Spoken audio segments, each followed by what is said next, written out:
Kalam yang kita baca sebelum ni terbahagi kepada 4 bahagi. Ni khulasah lah. Khulasah ni bahasa Arab. Bahasa Melayu dia kesimpulan. Khulasah. Kita ambil sebab tak sempat lah. Yang lepas tu saya baca dah laju dah last. Jadi saya ambil khulasah biar kita nampak. Bila sebut kalam, kalam ni terbahagi kepada 4. Satunya kalam yang disebut dengan kalam nafsi atau kalam ismi. Jadi bila orang sebut kalam nafsi, kalam ismi, itu tuan-tuan kena set dalam kepala. Itulah kalam yang diterjemah dengan maksud perkata.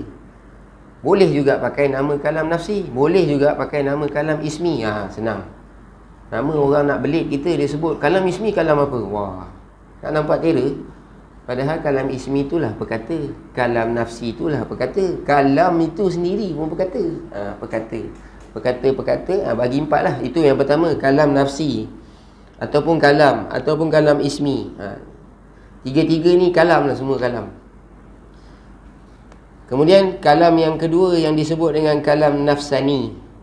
Kalam nafsani, kalam ismi, kalam nafsani. Pertama kalam ismi, bolehlah kita sebut kalam ismi ataupun kalam nafsi. Yang keduanya kalam nafsani. Kalam nafsi ialah tunjuk pada diri.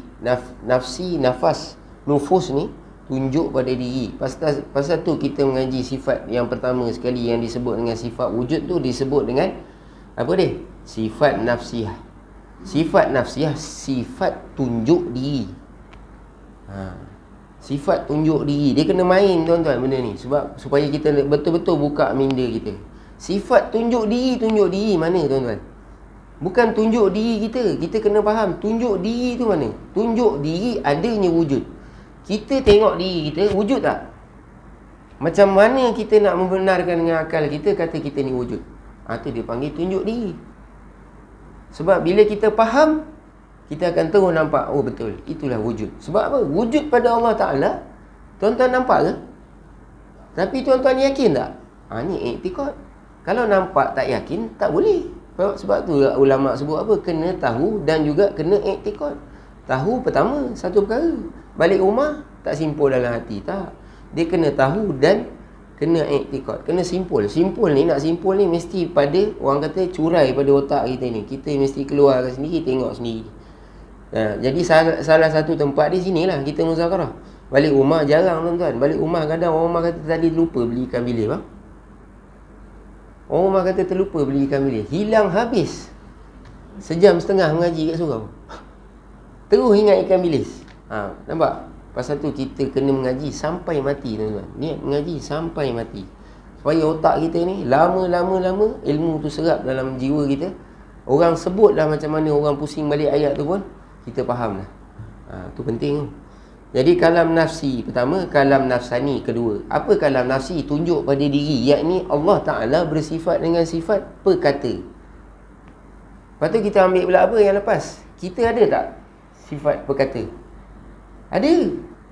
Boleh tak kita nampak? Tak nampak. Mana dia? Seolah-olah Allah Ta'ala campak satu sifat ada di antara anak tekak kita ni.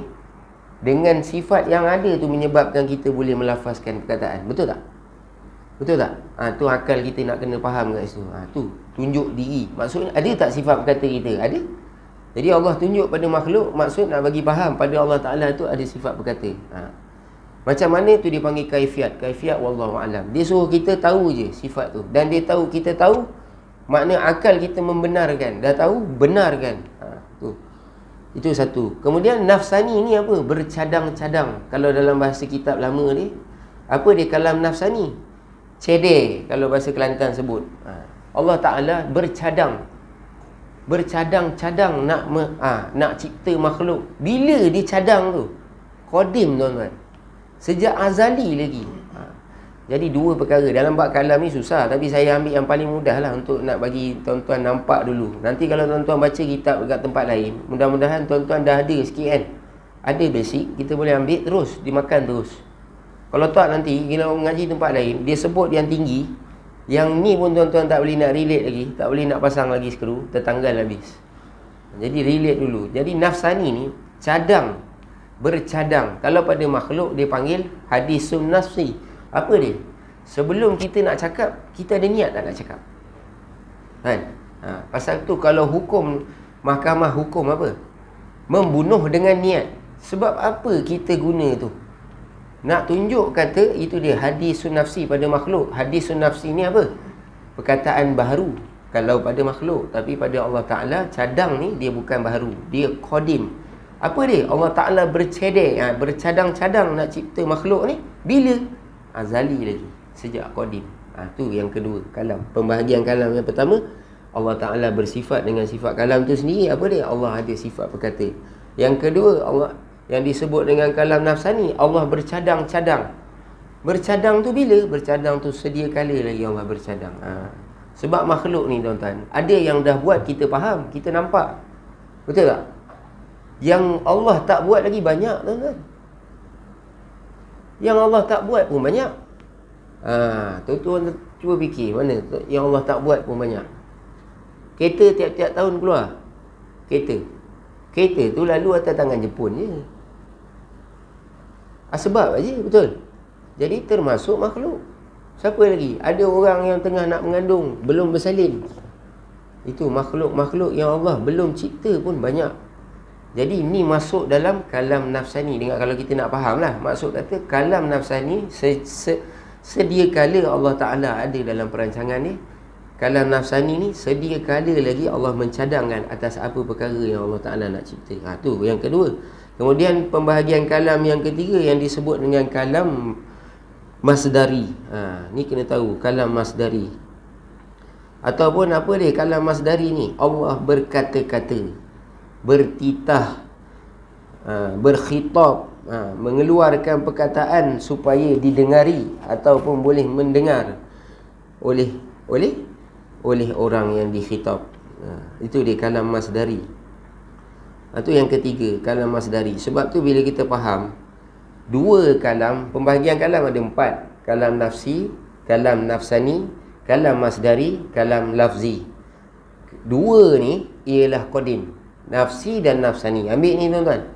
Nafsi dan nafsani ialah kalam yang disebut dengan qadim, sedia kala ada pada Allah Ta'ala. Tetapi lagi dua ni bersifat baharu. Apa dia? Yakni kalam masdari dan kalam lafzi. Mana kalam masdari? Yakni kalam yang mana Allah Ta'ala berkata-kata dengan Nabi Musa. Ni khilaf lah. Tapi nak bagi kita betul faham apa dia? Sebabnya banyak khilaf yang orang bangkitkan. Macam mana Allah Ta'ala berkata-kata dengan Nabi Musa? Saya berkata dengan tuan-tuan, nak faham pun senang. Bila saya berkata-kata, adakah saya ni tak bersifat dengan berkata? Tentulah saya bersifat dengan berkata. Betul tak? Jadi sifat perkata pada saya ni berhuruf bersuara ke tuan-tuan? Ada huruf ada suara ke? Tak ada. Kalau ada, terkeluar ain dekat tekak saya ni. Itu dia panggil berhuruf bersuara. Jadi sifat satu perkara, perbuatan satu perkara, yang menerima perbuatan satu perkara. Ni kena latih banyak kali ya. Jadi kita ada sifat perkata. Sebab kita ada sifat perkata yang boleh berkata-kata. Okey, berkata-kata makhluk ni dengan mulut. Apa kita faham ngengong. Ni, mulut atas bawah keluar perkataan. Betul? Berkata-kata tu dia panggil masdari. Adapun Allah Ta'ala dia berkata-kata macam mana kaifiat? Wallahu a'lam. Faham kat situ dulu. Tapi keluar tak perkataan? Keluar perkataan. Mana Nabi Musa? Allah berkata-kata dengan Musa. Berkata dengan maksud macam mana? Itu wallahu a'lam kaifiat. Nabi Musa je yang tahu. Ada ulama sebut Allah Ta'ala naikkan dia punya horsepower telinga. Sebab memang tak boleh dengar, kan? Bukit pun runtuh. Jadi macam mana yang Nabi Musa boleh dengar tu? Ulama kata macam itulah. Allah Ta'ala campakkan kekuatan pada telinga Nabi Musa dan pada anggota Nabi Musa. Menyebabkan apa? Nabi Musa dapat mendengar kalam Allah dalam keadaan Nabi Musa tak dapat tunjuk mana, tak dapat tunjuk tempat. Sebab apa? Sebab Allah tak berjihad, tak bertempat, tak berarah. Jadi ditanya macam mana? Lepas tu dengar macam mana? Dengar, tapi macam mana? Wallahu a'lam. Tapi Nabi Musa dengar. Ni etikot tuan-tuan, penting. Jadi kalam masdari yang disebut dengan kalam masdari ni termasuk dalam perkara yang baru. Apa dia? Allah Ta'ala campakkan, kan? Benda tu, bentuk berkata-kata tu, macam kita berkata-kata, kan? Kita dah niat, Kita ada berkata, kita dah niat nak berkata. Kemudian kita kata, engkau kan. Engkau tu dia panggil berkata-kata. Jadi berkata-kata tu baru ke tak baru? Tentulah baru. Tu dia kata baru. Macam mana? Wallahualam, tu tak tahu. Sampai situ je kita kena tahu, tuan-tuan. Itu berkata-kata. Yang disebut dengan kalam masdari. Kemudian yang keempatnya yang disebut dengan kalam lafzi, iaitu perkataan Allah Ta'ala. Perkataan ni hanya boleh sebut dalam kita duduk majlis ilmu. Apa dia? Al-Quran tu perkataan siapa? Al-Quran kalam siapa? Kalam Allah Ta'ala. Nampak? Sebab tu dia tak boleh sebut dekat luar, dia kena sebut dalam pengajian. Adakah dia baharu ataupun dia qadim? Tuan-tuan dah boleh jawab dah. Baharu. Sebab dia ialah perkataan yang terhasil daripada yang Allah Ta'ala keluarkan. Sifat berkata Allah dan juga sifat nafsani, kalam nafsani. Hasil daripada situ. Sama juga kita. Kita dah bercadang, hati kita cadang nak bercakap, engkau. Kemudian kita berkata, engkau. Engkau tu baharu ke tak? Baharu. Kalau kita faham, cadang tu dalam. Yang keluar tu tentu baharu. Yang keluar tu baharulah. Jadi macam mana kaifiat tu, wallahu alam. Jadi kalam lafzi ni pada Quran, yang ada dalam Quran yang tuan-tuan baca tu baharu. Cuma boleh sebut dalam pengajian. Baharu tu baharu apa? Baharu daripada segi dia tu keluar bentuk perkataan. Ada pun kalam Allah Ta'ala yang disebut ada dalam Quran tu, itu qadim lah. Boleh faham yang tu? Alhamdulillah. Selesai lah tu kalam. Bukan payah mana tuan-tuan, tapi payah. Kalau tak nak Allah Ta'ala tak buka, tak nampak. Habis. Lepas tu hari ni kita nak masuk yang ni. Qala al-mu'allifu rahimahullahu ta'ala. Tak apa, kita baca sikit yang tu lah. Oh ya ke? Okey, kita ambil atas sikit. Dan percaman yang ketiga daripada atas. Qala al-mu'allifu rahimahullahu ta'ala. Dan percaman kata ada sifat kalam pada Tuhan itu. Mana jalan kata kita cam ni? Sebab nak iktikad mesti akal kita buktikan. Mana percaman? Mana dalil? Itulah percaman tu dalil lah. Mana percaman kata ada sifat kalam pada Tuhan itu?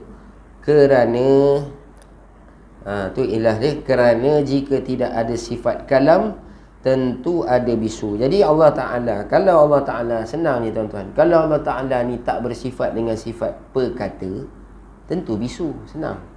Dia dua kan. Kalau salah satu kita tak boleh ambil, salah satu kita mesti ambil kan. Dan tak boleh kita salah kedua tu, dua-dua tu kita tinggalkan, tak boleh kan. Ataupun dua-dua kita ambil pun tak boleh. Dia mesti salah satu. Jadi kalau Allah Ta'ala bersifat dengan perkata, tentu tak bisu. Nampak? Dia kena macam tu. Kalau bisu, tentu tak boleh berkata-kata. Dia kena macam tu. Jadi dia tak boleh. Dia mesti ambil salah satu. Ataupun tak boleh tinggalkan dua-dua. Maksud kata Allah bersifat dengan perkata tak? Tak. Allah bisu? Tak. Ini pun termasuk dalam perkara yang mustahil. Sebab apa? Dua-dua tak ada. Lemah juga. Termasuk dalam perkara lemah kan. Jadi lemah Allah Ta'ala apa? Bisu pun tak. Berkata-kata pun tak. Dia bersifat dengan berkata pun tak. Jenuh. Jadi termasuk dalam sifat mustahil. Jadi dalil dia mana? Akal kita kena buktikan lah. Kita tengok pada orang bisu. Orang bisu ni kalau dia dah bisu, boleh tak dia berkata? Atau kita ambil orang mandul tuan-tuan. Kan? Orang mandul ni ada anak tak? Boleh tak kita kata orang mandul ada anak? Tak boleh. Sebab apa? Jangan masuk bab boleh je Allah Ta'ala nak menjadikan. Jangan masuk yang tu. Kita nak akal kita nampak. Bila kita dah letakkan orang ni mandul, kan, boleh tak dia keluarkan anak? Tak boleh. Sebab dia mandul. Dia kena terima satu. Boleh tak dia ni mandul, tapi dia ada anak lelaki seorang? Tak mandul lah tu nama dia. Kan faham kat situ kan? Mudah je. Habis kan? Jadi kalau Allah Ta'ala ni dia tak bersifat dengan sifat kalam, tentu ada bisu. Tentu ada bisu padanya, pada Allah Ta'ala. Maka kekurangan dan lekeh. Jadi kalau Allah Ta'ala bisu, jadi apa? Jadilah kekurangan dan lekeh. Tu dia. Maka kekurangan dan lekeh. Sampai situ koma. koma tu. Maka kekurangan dan lekeh. Macam itulah nak baca dia. Jadi Allah Ta'ala ni lemah lah. Sebab apa? Kalau begitu, sebab apa kata lemah Allah Ta'ala? Sebab kata Allah nak tolak bisu, Allah nak tolak sifat bisu pada dia pun tak boleh. Macam mana dia nak buat makhluk? Sifat bisu pada dia, kalau kata Allah Ta'ala tu kan, dia tak bersifat dengan sifat kalam, tentu bisu. Dah tu kalau dia bisu, lemahlah dia. Sebab apa lemah? Sebab bisu pun dia tak boleh nak tolak, macam mana nak kata Tuhan? Bisu pun tak boleh tolak, macam mana nak buat makhluk? Itu sebenarnya. Tapi kat sini tak boleh lah. Kalau begitu mana? Kalau dah Allah Ta'ala tu, kita tentu kata Allah bersifat dengan kalam, kan? Tak bersifat dengan bisu. Seperti pada bicara samak dahululah. Pada bicara samak yang kita dah baca sebelum ni, yakni Allah mendengar, kan? Jadi lawan bagi Allah mendengar tu tak mendengar, kan? Itu dia lawan bagi mendengar. Lawan bagi pendengar tak dengar, tak mendengar. Pekak lah kita kata. Tuli Allah Akbar. Lawan bagi mendengar itu tak mendengar, kan? Tapi lawan bagi pendengar tu adakah tak mendengar? Ini main ayat lah. Ini main lurah. Lawan bagi mendengar itu tak mendengar. Itu yang betul ni. Lawan bagi mendengar ialah tak mendengar. Tapi lawan bagi pendengar, adakah tak mendengar? Apa lawan bagi pendengar sebenarnya? Tuli ya. Jadi bila kena pada perkataan, baru kena pada tafsir. Sebab tu pada'in jasa paling besar pada'in apa? Dia dekatkan tafsir.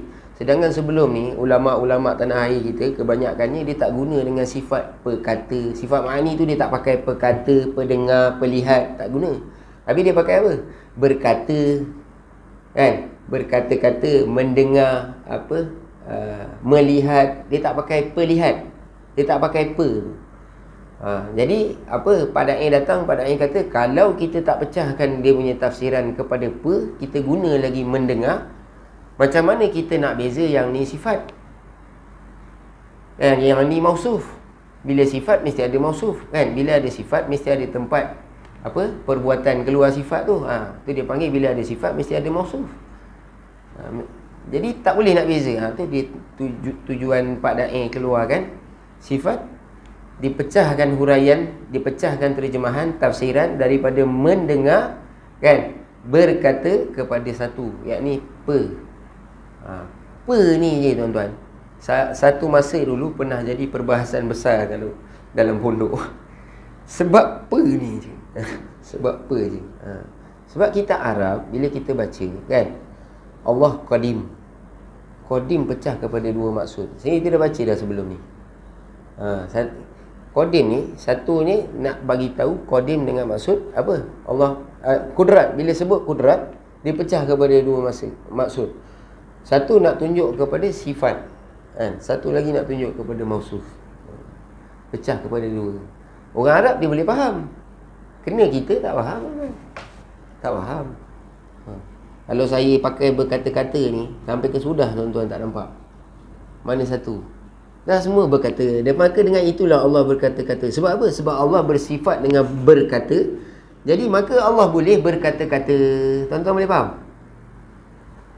Sebab Allah bersifat dengan berkata. Jadi dengan sebab Allah bersifat dengan berkata lah Allah berkata-kata. Tu kalau kitab-kitab lama pakai macam tu. Nampak? Jadi besar jasa Pada'in. Jadi ayah D ni anak murid daripada Pada'in Mekah. Anak murid, nisbah anak murid sulung kepada Pada'in Mekah. Siapa anak murid bongsu? Kita dah sebut lah. Bukan. Siapa anak murid bongsu kepada Pada'in Mekah? Tuan Guru Haji Saleh Sik Kedah. Tu anak murid bongsu Pada'in Mekah. Kena kenal ulama, tuan-tuan. Dia kenal. Tak apa, kita sebut banyak kali lah. Lama-lama ingatlah tu, insyaAllah. Habis. Kat mana dah tadi? Panjang lebar pula ni. Okey. Qala al-mu'allif rahimahullahu taala. Kalau begitu apa, bila Allah bersifat dengan sifat kalam, kita yakin kata, dan kita dah putuskan kata, akal kita pun dah setuju. Seperti bila pada bicara samak dahulu pun kita dah dengar, maka kejaplah kita kata ada sifat kalam. Ada sifat kalam pada Allah Ta'ala. Kalau begitu, kejap pula kata tidak ada bisu padanya, pada Allah Ta'ala. Kalau begitu mana? Kalau dah kita nampak apa yang kita bahaskan tadi, nampak betul pada akal kita, jadi kejaplah. Masa kita nampak tu sebenarnya kejap dah iman kita. Sebab apa? Kita nampak dalam keadaan kita faham. Nampak dengan faham lain, tuan-tuan. Kan? Faham satu perkara, nampak satu perkara. Kita sebut kan, kita sebut macam ni, apa ni, Zaid ada kat rumah tak? Kita tanya dengan mak dia. Kita pergi rumah Zaid, kita tanya dengan Zaid, Zaid, makcik, Zaid ada kat rumah tak? Kan? Mak dia kata ada. Adakah ketika itu kita nampak ataupun ketika itu kita faham? Dua perkara. Tuan-tuan perhati betul-betul tu. Jadi nampak satu perkara, mak dia kata ada, Zaid keluar, Zaid pun keluar. Jadi kita nampak Zaid tu ialah kita faham kata Zaid tu ada. Itu baru nampak. Faham apa dia nak, tuan-tuan? Faham. Sebelum daripada Zaid keluar tadi tu, kan, mak dia kata Zaid ada. Kita faham apa? Tengok mak Zaid dia, kita faham diri Zaid tu, tubuh batang Zaid tu.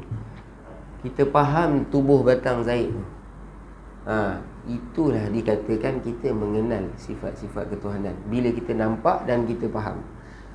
Dalam ni kalau saya bahas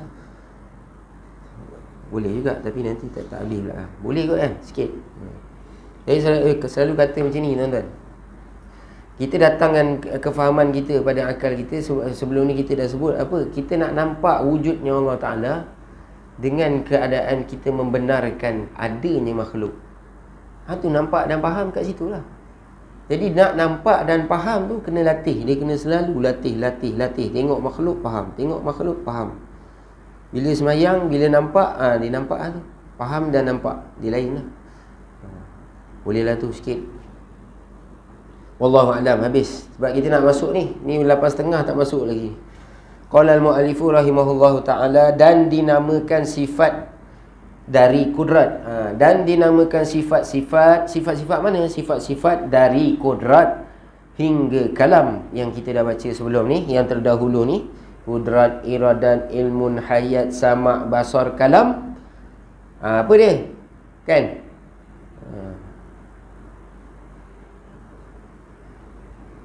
Tujuh sifat ni. Apa yang disebut? Dengan sifat ma'ani. Jadi dinamakan tujuh sifat yang kita dah baca terdahulu ni, kudrat sampai kalam ni, yakni sifat ma'ani. Ma'ani ni diambil jamak daripada maknan. Apa? Iaitu sifat ma'ani ni, iaitu sifat yang bangsa ada. Tu dia terjemahkan. Apa dia ma'ani? Iaitu ma'ani tu sifat yang bangsa ada. Ada tuan-tuan, sifat yang bangsa ada.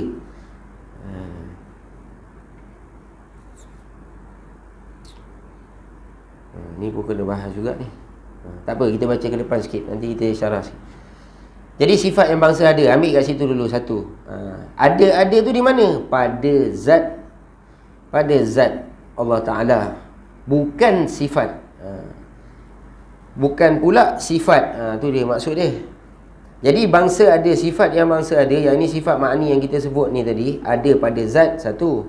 Bukan sifat yang semata-mata reti dan senoti sahaja. Yang tu kedua. Jadi kita ambil apa dia? Sifat yang kita baca, kita dah sebut sebelum ni. Apa sifat makni? Sifat bangsa ada. Macam mana sifat makni? Iaitu macam kita sebut pedas di lada. Kan? Pedas di lada ada ke tak, tuan-tuan? Pedas di lada ada. Manis di gula. Betul? Masin di garam. Itu sifat ma'ani. Sifat ma'ani. Lagi sifat-sifat ma'ani ialah sifat-sifat yang kita dapat dengan panca indera kita yang 5. Itu sifat bangsa ada. Kecuali sifat yang ada pada diri kita yang disebut dengan kudrat, iradat, ilmun, kudrat, iradat. Sifat yang ada pada kita ni, rank kita. Kudrat tu rank lah. Rank, kekuatan kita. Okey, kekuatan kita ni kan, dia termasuk sifat, kalau kita sebut tu sifat ma'ani lah. Sifat ma'ani lah, kita ada kekuatan. Tapi kita boleh dapat tak dengan panca indera? Tak boleh dapat dengan panca indera, betul? Tak boleh dapat dengan panca indera. Dan tu macam mana kita faham? Itu yang saya kata tadi, seolah-olah dicampakkan Allah Ta'ala sifat. Tu dia panggil. Nanti ke depan ni kita bahas yang tu. Cuma nak bagi tahu, lain daripada kita punya kudrat, apa lagi? Lain daripada kita punya iradat. Kan? Iradat ni penentu. Kita punya sifat penentu, kita punya sifat perkata yang ada pada kita, sifat pendengar, sifat pelihat, kan? Apa lagi? Sifat perasa. Lain daripada ni, semua boleh dapat dengan panca indera. Hijau di dinding, tuan-tuan dapat tak? Dapat dengan apa? Dengan panca indera. Biru di kapet, dapat dengan panca indera. Pedas di lada, masin di garam, manis di gula, dapat dengan apa? Dapat dengan panca indera. Okey, bila dapat dengan panca indera, kenapa saya sebut ni? Nak bagi tahu ini sifat bangsa ada. Ambil tu dulu. Tu sifat bangsa ada. Jadi termasuk juga sifat yang bangsa ada, kudrat kita, iradat kita. Apa lagi? Ilmu, sifat ilmu pada kita ada. Ambil yang tu. Sebab apa? Sebab saya mengaji memang sebut macam tu kan. Nanti kalau ke depan saya dapat lagi kenapa dia boleh jadi macam tu, kita tak nak korek. Nanti saya kalau jumpa, saya bagi tahu kan tuan-tuan. Cuma yang ada sekarang ni kita boleh buktikan tak dengan akal kita yang kita bersifat dengan sifat berkata. Boleh kan? Cuma kita tak dapat dengan panca indera kita kan. Jadi betul lah. Itu dia. Itu sifat ma'ani. Ada pada zat, ada pada zat Tuhan. Bukan sifat-sifat yang semata-mata, bukan sifat yang semata-mata reti dan sengoti sahaja. Jadi sifat apa dia? Sifat ma'ani ni bangsa ada. Bila kata bangsa ada lagi satu yang disebut dengan bangsa sungguh. Jadi bangsa sungguh ni kita dah baca dah sebelum ni. Bulat di gelas, ada ke sungguh tuan-tuan? Bulat di gelas ada ke sungguh? Sudah lah. Sungguh. Alhamdulillah. Bulat ni sungguh. Lain tau. Nanti tuan-tuan balik, tuan-tuan perhati sendirilah. Bulat ni bangsa sungguh, bukan bangsa ada. Bangsa sungguh ni bangsa, dia ni termasuk dalam perkara yang adami tapi sungguh. Perkara yang adami tapi sungguh. Apa dia? Kira-kira akal saja. Tapi kita nak kira-kira akal, Tok Guru kata mesti ada moga. Tahu moga? Nak kira-kira akal mesti ada tempat cabut. Tu umurun iktibari. Amrun iktibari. Amrun iktibar ni kita dah sebut banyak kali dah. Jadi bulat di gelas ni bangsa ada ke bangsa amrun iktibari? Segala perkara tu terbahagi kepada empat ni. Bila sebut perkara dia ada empat ni. Satu disebut dengan maujud, satu disebut dengan makdum, satu disebut dengan hal, kan? Satu lagi disebut dengan amrun iktibari. Nyampai jap. Tulis jap. Ni. Maka ni.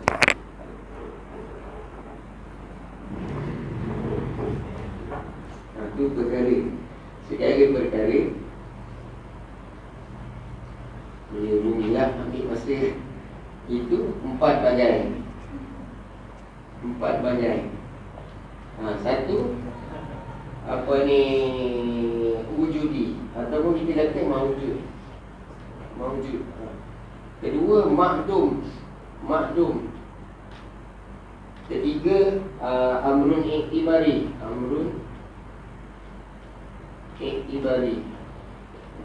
Boleh faham yang tulisan saya ni tuan? Keempat, ini disebut dengan hal ataupun ahwal. Tu. Jadi ini maujud. Yang makdum tu lebih kurang adami ya? Makdum? Bukan lebih kurang. Dia bukan adami, makdum lain. Tidak dan ketiadaan. Tidak lagi tidak sungguh. Itu adami makdum. Kalau adami saja tidak, tapi belum tentu dia tak sungguh. Macam ni bulan. Bulan ni tuan-tuan kata ada ke tak?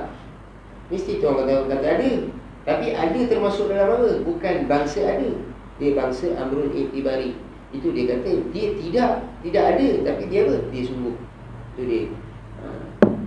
Itu nanti tuan-tuan akan jumpa lah. Kalau terus mengaji nanti jumpa lagi. Tak apa. Sikit-sikit tuan-tuan. Kalau saya bagi banyak-banyak kan saya pun muntah, tuan pun muntah. Amrun i'tibari.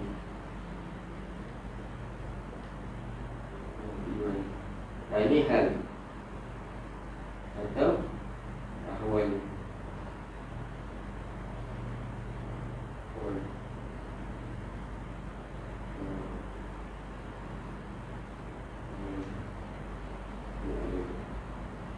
Ahwal.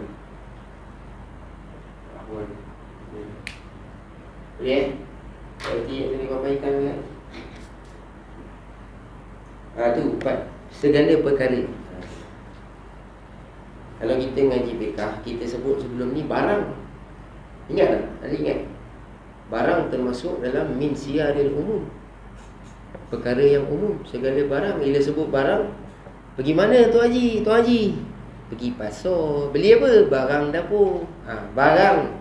Dia kata beli barang dapur. Umum tak umum tuan-tuan? Barang dapur umum lah. Bila kita tambah soalan, apa barang dapur tu? Baru dia keluarkan semua. Ni pencuci periuk, sabun, buah gigi. Nampak? Jadi umum. Ni kita ambil. Ni tu kata basic. Ni umum.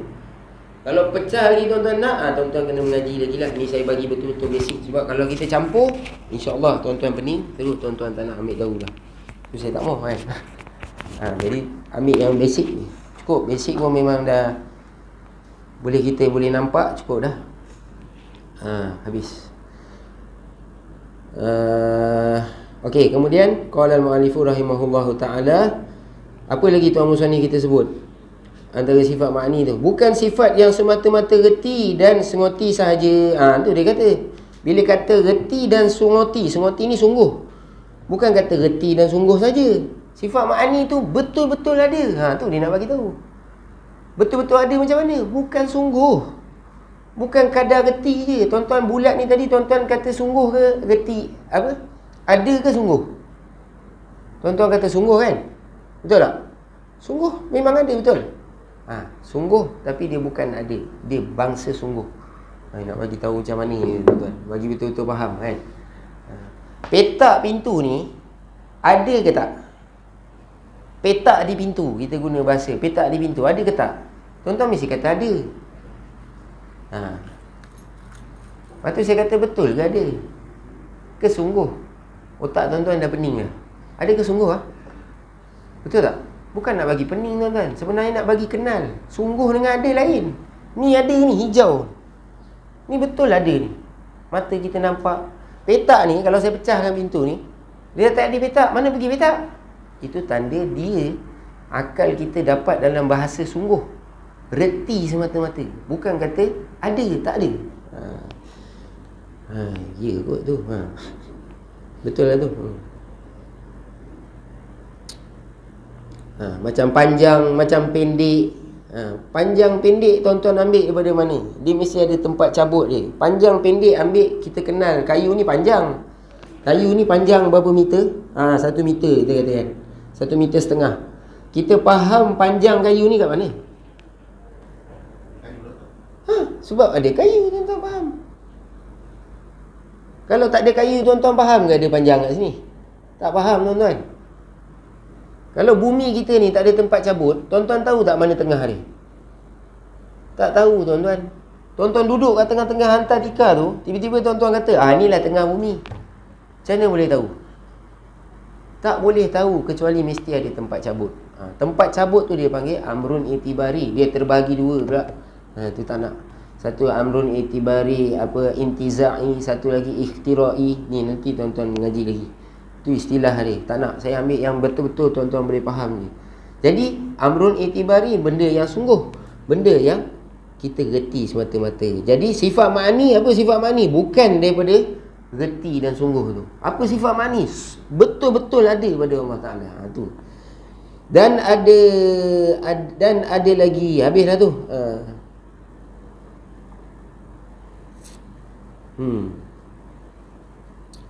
Beza sifat ma'ani ni pula. Kita sampai sini je saya rasa ni. Sebab saya nak kena habiskan juga dobik ni nak bagi kat tuan-tuan. Apa beza pula sifat ma'ani dengan sifat salbiah? Yang kita dah sebut sebelum ni, sifat salbiah. Apa sifat salbiah? Qidam baqa' mukhalafatuhu ta'ala lil hawadis qiyamuhu ta'ala binafsih wahdaniyah. Kan? Jadi 5 sifat ni tunjuk pada apa? Tunjuk pada ternafi perkara tu. Ternafi. Bila sebut Allah Ta'ala bersifat dengan sifat kudrat, kan? Bila sebut Allah Ta'ala bersifat dengan sifat kudrat, Allahu Akbar, silap. Bila sebut Allah Ta'ala bersifat dengan sifat kidam, apa dia? Nama bagi ketiadaan permulaan. Ternafi mula pada Allah Ta'ala. Nampak? Itu baru datang i'tiqad. Apa dia? Bila ternafi mula, Allah Ta'ala kidam. Bila kata Allah Ta'ala bersifat dengan baqa', apa dia? Ternafi kesudahan bagi Allah Ta'ala. Nanti tuan-tuan datang lah balik yang dah mengaji sebelum ni. Kalau datang kan, kalau tak datang, nasib lah tuan-tuan. Jadi bila kata Allah bersifat dengan mukhalafah, apa? Ketiadaan serupa, tak serupa. Ni yang saya kata i'tiqad yang paling penting. Apa dia? Bila kata Allah bersifat dengan mukhalafatuhu ta'ala lil hawadis, apa sebenarnya yang dikehendaki dengan tu? Tak serupa tuan-tuan. Tak serupa siapa makhluk datang daripada mana planet pun. Mana arah, mana jihah, mana tempat, tak serupa. Macam mana kita nak kata Allah Ta'ala ada atas arasy? Ni Wahabi jahat. Terjemahan lain, yang dikehendaki lain. Dia pergi keliru dengan orang awam dengan terjemahan. Bila orang awam kata, dia kata tak nak beriman dengan Quran. Takkan tuan-tuan tak nak beriman dengan Quran? Oh takut, tak boleh kena beriman dengan Quran. Takkan tak nak beriman dengan Rasul? Kita kena berpegang kepada apa? Al-Quran dan As-Sunnah. Salah ke berpegang? Tak salah. Yang salah apa? Yang salah pandai-pandai pergi terjemah. Tak berkehendak pada guru, buang habis guru, buang habis ulama, semua apa? Tiba-tiba dia jadi hero. Saya cukup, bukan saya selalu sebut ni, memang saya nak bagi penekanan supaya apa? Dapat tuan-tuan faham kat situ, tuan-tuan tahulah betapa jahat ni Wahabi. Jahat. Sampai ulama kita, kalau saya tuan-tuan kata jahat, kan? Ustaz ni salat sedap mulut dia sebut Wahabi. Ulama kita tulis dalam kitab tuan-tuan, dia akan tanggung besok. Saya sebut kat sini je. Ulama tulis dalam kitab. Ni jadi berat. Nak bagi tahu berat ni benda tu. Habis tu. Dan ada lagi 7 sifat yang dinamakan dia kan sifat yang 7 ni dengan sifat maknawiyah. Boleh pukul 9 saya try habiskan sebab maknawiyah ni tak banyak. Jadi maknawiyah ni apa dia? Iaitu nama-nama bagi ada sifat ma'ani. Sebab apa? Sebab Allah bersifat dengan sifat ma'ani lah. Apa dia? Adanya sifat maknawiyah. Sebab kita dah tinggal 10 minit. Saya orang kata apa? Kalau buah durian tu, saya terus kopek bagi tuan-tuan makan. Senang kan? Tak nak pening kepala. Kejap, kita baca dulu. Qala al-mu'allifu rahimahullah ta'ala. Okey. Dan ada lagi 7. Dan tu bermula tu mubtada. Apa dia? Bermula ada lagi 7 sifat yang dinamakan dia dengan sifat maknawiyah. Ada lagi 7 sifat selepas daripada sifat makni tu yang kita kena i'tiqad menurut jalanan Imam Maturidi. Apa dia? Iaitu sifat maknawiyah. Jadi sifat maknawiyah ni apa dia? Nama-nama bagi ada sifat makni. Tuan-tuan jangan baca sekali imbas saja tu. Nama-nama bagi ada sifat makni. Bukan bagi ada ni bahasa Melayu tuan-tuan. Bagi ada ni apa? Bagi nampak kat akal kita. Kata Allah bersifat dengan sifat makni. Dah kalau Allah bersifat dengan sifat makni, macam mana keadaan sifat makni tu pada Allah Ta'ala? Macam saya katalah, kita ada tak berkata? Jadi tuan-tuan boleh tunjuk tak sifat berkata pada tuan-tuan? Boleh tak ni? Dah kalau tuan-tuan tak boleh, kat tuan-tuan, kita sendiri pun tak boleh tunjuk diri kita ni. Tapi kita yakin kita ada sifat berkata. Mana datang yakin? Sebab dengan kita bersifat berkata, baru kita boleh berkata-kata. Mana mungkin kita tak bersifat dengan berkata, kita boleh berkata-kata? Faham tak faham ni tuan-tuan? Betul betul. Jadi sekarang ni, satu orang yang gagah, dia mesti ada bersifat dengan gagah. Sifat apa kita nak panggil tu? Pegagah. Kita ambil macam tu lah. Pekuat lah. Kan? Sifat apa? Kalau pada Tuhan disebut pekuasa lah. Sifat kudrat, berkuasa. Tapi kita sifat pegagah, berkuasa lah. Kita pakai berkuasa biar tuan-tuan nampak. Kalau satu orang tu dia tak ada bersifat dengan berkuasa kan, boleh tak dia angkat botol air ni tuan-tuan? Biar betul kan, betul. Kita mesti benarkan dengan akal kita, bukan dengar cakap saya tuan-tuan. Macam mana satu orang yang umur dia dah 140 tahun contoh, kita suruh dia angkat, Tok, tolong angkat botol air mineral. Begitu. Sebab apa tuan-tuan? Tak ada dah. Tapi ada tak sifat bergagah kat dia? Ada lagi sifat berkuasa kat dia. Cuma turun. Dia punya rating turun. Macam tu lah kat kita. Tapi pada Allah Ta'ala macam mana? Dulu, kini dan selamanya. Macam mana sifat kudrat dia, macam tu lah sekarang dan akan datang. Tu nak bagi tahu. Jadi sifat maknawiyah ni, yang dikatakan iaitu nama-nama bagi ada, sifat ni mesti ada pada kita. Ada. Tapi nak faham ada tu macam mana? Tu dia sifat maknawiyah. Yang kata sifat maknawiyah tu, hal keadaan sifat kudrat tu ada pada Allah Ta'ala tu macam mana? Melekat ke? Berasing ke? Faham tak tuan-tuan? Jadi saya tak nak panjangkan lagi kita punya perbahasan. Saya bagi tuan-tuan senang je, buah tuk uru ajar. Orang, satu orang kan, dia tak berbaju, tak ada baju pada badan dia. Kemudian kita gantungkan satu baju pada dinding. Baju ada, orang ada. Tuan-tuan panggil apa?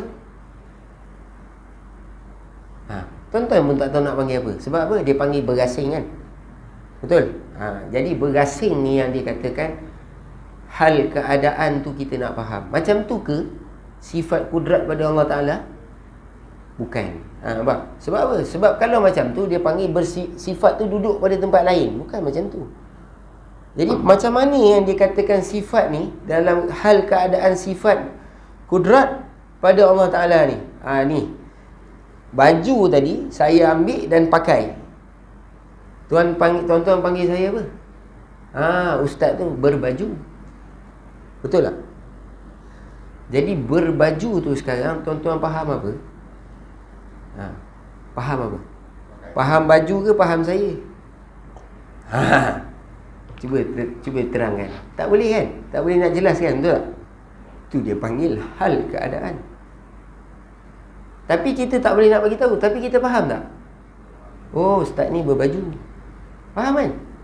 Macam tu hal keadaan Allah bersifat dengan sifat kudrat. Macam mana tuan-tuan relatekanlah sendiri. Sebab nak bagi tahu apa? Hal keadaan ni, kalau ikut jalanan Imam Maturidi, seolah-olah yang dikatakan hal tu ni, ahwal ni, dia ni juru pelekat. Dia macam gam. Juru pelekat di antara sifat kudrat dengan zat Allah Ta'ala. Tapi dia bukan gam. Tuan-tuan jangan, saya ambil ni nak bagi faham, seolah-olah di antara zat dan sifat Allah Ta'ala tu kan, macam mana hal keadaan dia? Tu nak tahu ni. Duduk asing ke? Duduk melekat ke?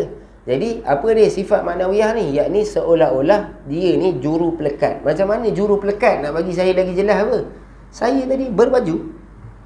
Tuan-tuan kata, ni berbaju. Baru betul berbaju. Berbaju tu, baju melekat di badan tu, apa tu? Nak bagi tahu. Itulah dia hal keadaan. Apa dia? Hal keadaan sifat pada Allah, pada zat Allah Ta'ala.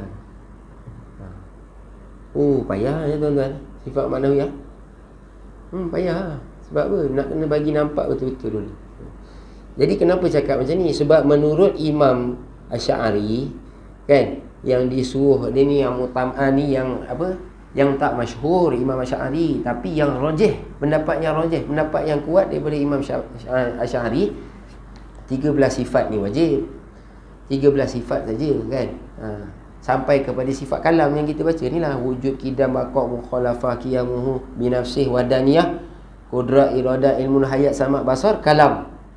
13 sifat kan. Adapun menurut jalanan Imam Maturidi tambah lagi 7 sifat. Ni dia kaunuhu qadiran, dia panggil apa kaunuhu qadiran, yang ini hal keadaan kan. Allah Ta'ala bersifat dengan sifat kudrat. Macam mana tuan-tuan faham saya berbaju tadi? Macam tu hal keadaan Allah bersifat dengan sifat kudrat. Tak boleh bercerai tanggal. Dia panggil tak boleh bercerai tanggal. Apa dia? Bila nak sebut kaunuhu qadiran ni, nak sebut pula sifat maknawiyah ni, dia seolah-olah tak sampai pada tangga ada dan tidak turun sampai kepada tangga tak ada. Nak kata tak ada pun tak, nak kata ada tak sampai pada ada. Tuan-tuan, saya kata saya berbaju, tuan-tuan nak bagi tahu berbaju tu macam mana? Boleh faham tak yang saya bagi tahu tadi? Tu tadi. Itulah.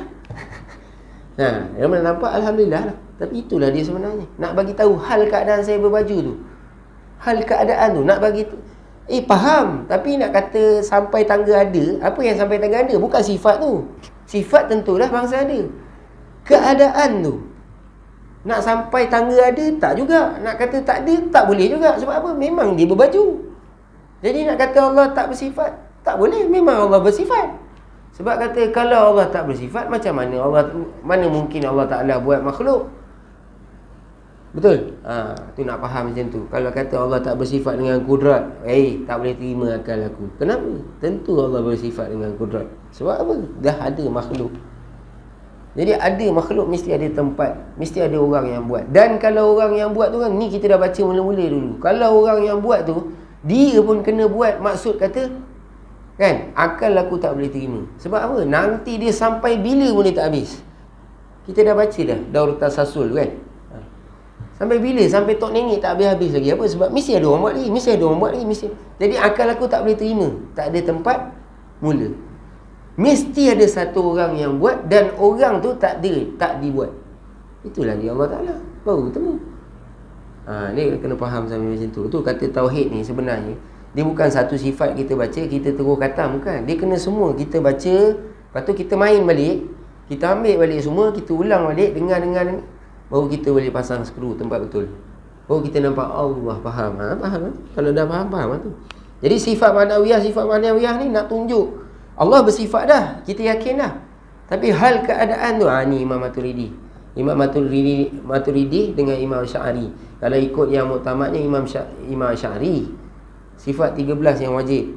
Tapi kaul masyhur Imam Maturidi. Pernah tak tuan-tuan dengar kita ni wajib ngaji? Ngaji apa? Sifat 13. Pernah dengar tuan-tuan? Tak pernah kan? Kenapa sifat 20? Tu dia panggil kaul masyhur. Jadi kaul masyhur kita kena ikut lah. Kena etikad juga. Jadi kita kena faham lah hal keadaan. Habis tuan-tuan, faham Habis. Jadi saya terus baca je habiskan. Qala al-mu'allifu rahimahullahu ta'ala. Kita ambil.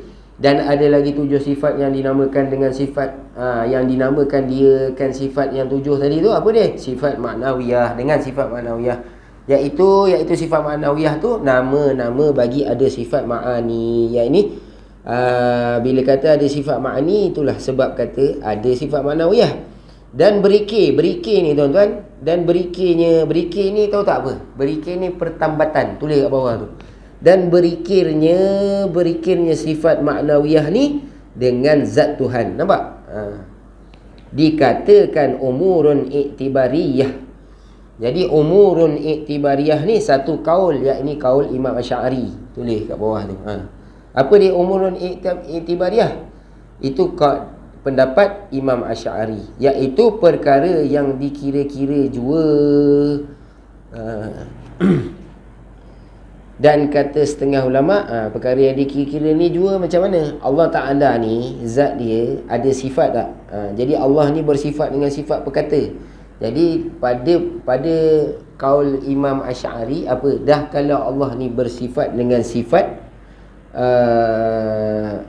kudrat kan, tentulah apa dia? Duduk pada zat. Bukan suku, bukan ni, memang duduk pada zat Allah Ta'ala. Tu dia panggil umrun, kira-kira. Macam ni lah, panjang ni tuan-tuan dapat tahu panjang sebab apa? Sebab kayu lah. Jadi kalau ada zat Allah Ta'ala, Allah ada zat, tentulah ada sifat. Jadi sifat mana? Sifat ada pada Allah Ta'ala. Tu kaul Imam Asy'ari.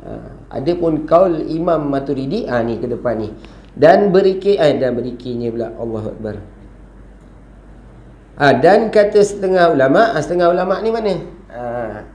Imam Maturidi kata kenakan, yakni kita kenakan kefahaman kita tu, kita kenakan perikir tu, kita kenakan pertambatan tu dan pelekat sifat ma'ani dengan zat. Kenakan kepada pertambatan. Kita faham dengan maksud yang saya bagi tahu awal tadi. Apa dia? Kita faham macam mana cara hal keadaan sifat Allah Ta'ala tu pada zat dia. Macam tadi, macam berbaju tadi. Ni yang dia kata ni. Dia ibarat, memang kalau nak terjemah payah sikit tuan-tuan. Tapi ibarat tu kalau tuan-tuan dah faham, tulis kat situ, nanti besok senang, mudah faham. Dengan zat, apa dia? Kenakan berikir tu, pertambatan tu kenakan dengan seolah-olah dia jadi juru pelekat. Dia juru pelekat pada sifat, pada mana? Pada zat Allah Ta'ala. Dikatakan ahwal, iaitu ahwal tu perkara yang antara ada dan tiada, iaitulah kaunuhu ta'ala qadiran. Antara ada dan tiada ni yang saya cakap tadi. Nak kata tak ada, tak boleh, macam ada. Nak kata ada, tak boleh, macam tak ada. Jadi bukan macam tu ayat dia. Nak kata ada, tak sampai tangga ada. Nak kata tak ada, tak sampai tangga tak ada. Itu dia ada dan tiada tu. Ibarat kitab. Tu dia. Kaunuhu ta'ala qadiran. Kaunuhu dan kaunuhu muridan. Dan kaunuhu aliman. Dan kaunuhu hayyan. Dan kaunuhu sami'an. Dan kaunuhu basiran. Dan kaunuhu mutakalliman. Jadi ini 7 sifat yang terkemudian menurut Imam Maturidi. Maka cukuplah 20 sifat yang wajib kita ketahui dan i'tiqad. Nampak ulama tulis tuan-tuan? Tahu satu perkara, i'tiqad satu perkara. Kena tengok ibarat kitab betul-betul kan. Kalau kita baca sekali imbas memang tak nampak i'tiqad tu dengan jalan tafsili, dengan jalan hurai, pecahkan, bahasa kita apa, dengan jalan perincikan. Maka jadi 40 dengan mustahil lawan-lawannya. 20 sifat yang wajib kita dah belajar, dan 20 sifat yang mustahil pun kita dah belajar. Kita kena i'tiqad yang mustahil ke tuan-tuan? Bukan i'tiqad yang mustahil. I'tiqad tentu tidak perkara mustahil duduk pada Allah Ta'ala. Itu yang kena i'tiqad. Tentu tidak tu kena i'tiqad, bukan sifat mustahil. Kalau kita i'tiqad sifat mustahil ada pada Allah Ta'ala, lemah. Sebab apa? Sifat yang wajib pada Allah Ta'ala tu kita wajib i'tiqad. Adapun sifat yang mustahil, bukan kita wajib i'tiqad sifat mustahil tu, kita wajib i'tiqad tentu tidak sifat mustahil tu ada pada Allah Ta'ala. Tentu tidak tu yang kita kena i'tiqad. Okey, InsyaAllah ingatlah tu. Maka jadi 40 dengan mustahil lawannya, lawan bagi sifat tadi tu. Dan kata kaul yang kuat bahawasanya sifat maknawiyah itu wajib kita ketahui. Jadi kaul yang kuat juga mengatakan wajib juga kita pegang pada sifat 7, yakni sifat maknawiyah yang akhir ni tadi. Dan i'tiqad, bukan kata kena tahu je, kena i'tiqad. Nak i'tiqad, saya kata-kata kenapa? Kena betul-betul faham. Pasal tu saya sifat maknawiyah ni saya tekan bagi nampak macam mana cara dia, keadaan kita nak faham tu. Macam tu lah. Kena i'tiqad, baru kita boleh i'tiqad. Dengan jalan ijmali jua, wallahu a'lam. Jadi jalan ijmali ni kaul yang masyhur, kaul yang kuat. Yang ni kaul yang mana ni? Kaul yang kuat ni kaul Imam Asy'ari, bahawasanya sifat ma'nawiyah itu wajib kita tahu juga, dan i'tiqad dengan jalan ijmal. Ijmal ni macam mana? Selapis pun cukup tuan-tuan. Tak payah nak perinci dalam-dalam sangat. Pasal tu saya kata cukup dengan saya bagi tahu, baju kalau tak duduk di badan, tuan-tuan faham apa? Baju asing, saya asing. Tapi kalau saya kata baju tu saya pakai, disebut saya ni berbaju. Itulah keadaan sifat tu ada pada Allah Ta'ala.